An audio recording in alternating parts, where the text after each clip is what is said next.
தருமிக்கு பொற்கிழியளித்த லீலை. திருவிளையாடல் புராணம். வங்கிய சூடாமணி பாண்டியன் என்பவன் மதுரை ஆட்சி செய்து வந்தார். அவர் மீனாட்சியம்மன் சுந்தரேசுவரர் கோயிலில் நந்தவனம் அமைத்து பல வகையான மரங்களையும் மலர்ச்செடிகளையும் வைத்து பராமரித்தார். அந்த நந்தவனத்தில் செண்பகப்பூ செடிகளை அதிகம் வைத்து அந்த பூக்களை இறைவனுக்கு அணிவித்து வந்தார். அதிகமாக செண்பக மாலையிலேயே இறைவன் காட்சியளித்தமையால் செண்பக சுந்தரர் என்றும் மன்னன் செண்பக பாண்டியன் என்றும் அழைக்கப்பட்டார். செண்பக தோட்டத்தில் மன்னன் தன்னுடைய மனைவியுடன் இருந்தபோது அவளுடைய கூந்தலில் இருந்து மணம் வருவதை அறிந்தான். பெண்ணின் கூந்தலுக்கு இயற்கையில் மணம் உண்டா, செயற்கையாக பூக்களை வைப்பதால் மணம் வருகிறதா என்ற கேள்வி எழுந்தது. தன்னுடைய சந்தேகம் என்னவென்று கூறாமல் மன்னரின் சந்தேகத்தினை தீர்ப்பவருக்கு 1000 பொற்காசுகள் என அறிவிக்க செய்து சபையின் முன்பு அந்த பொற்கிழியையும் தொங்கவிட்டான். மதுரை சொக்கநாதரை வணங்கும் தருமி என்ற ஆதி சைவர் இருந்தார். அவர் உறவுகள் இல்லாத அனாதையாக இருந்தார்.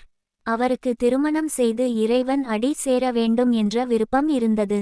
ஏழையாக இருந்தமையாலும் அனாதையாக இருந்தமையாலும் பெண் கிடைக்காமல் சிரமம் கொண்டார். தன்னுடைய மணவாழ்க்கைக்காக காத்திருந்தவருக்கு மன்னன் அறிவித்த 1000 பொற்காசுகள் போட்டியை பற்றிய செய்தி தெரிந்தது.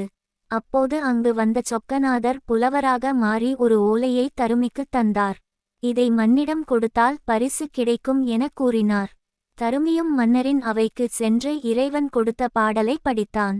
அதில் பெண்ணின் கூந்தலுக்கு இயற்கையாகவே மணம் உண்டு என்ற செய்தி மறைமுகமாக கூறப்பட்டிருந்தது. மன்னனுக்கு தருமியின் பாடல் சந்தேகம் தீர்த்து என்று பரிசினை தருமிக்கு கொடுத்தார். ஆனால் அவையிலிருந்த புலவர் நக்கீரன் என்பவர் தனக்கே அனைத்து புலமையும் தெரியும் என்ற ஆணவத்தால் அந்த பாடலில் பொருட்குற்றம் இருப்பதாக கூறி பரிசினை தடுத்துவிட்டார். தருமி சொக்கநாதர் கோயிலில் உள்ள இறைவனிடம் நடந்ததை கூறி முறையிட இறைவன் மீண்டும் புலவராக வந்து தருமியுடன் இணைந்து அவைக்கு சென்றார். அங்கு நக்கீரனுடன் வாதம் செய்தார். நக்கீரன் இயற்கையாக கூந்தலுக்கு மனமில்லை என்று மறுத்தே கூறிவந்தார். அதனால் கோபம் கொண்ட சொக்கநாக புலவர் இறைவியின் கூந்தலுக்குமா மனமில்லை என்ற கூற, ஆம், இறைவியின் கூந்தலுக்கும் இயற்கையில் மனமில்லை என்றார் நக்கீரர். பிழையான செய்தியை நக்கீரர் தன்னுடைய ஆணவத்தினால் சரியானது என்றே மறுப்பு தெரிவித்து வந்தார்.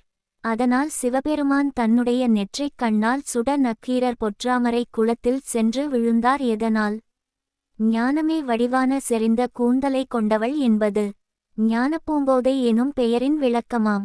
ஞான வடிவத்தில் புறப்பொருள்கள் கலத்தல் கூடுமோ? கூடாதென்பது திண்ணம்.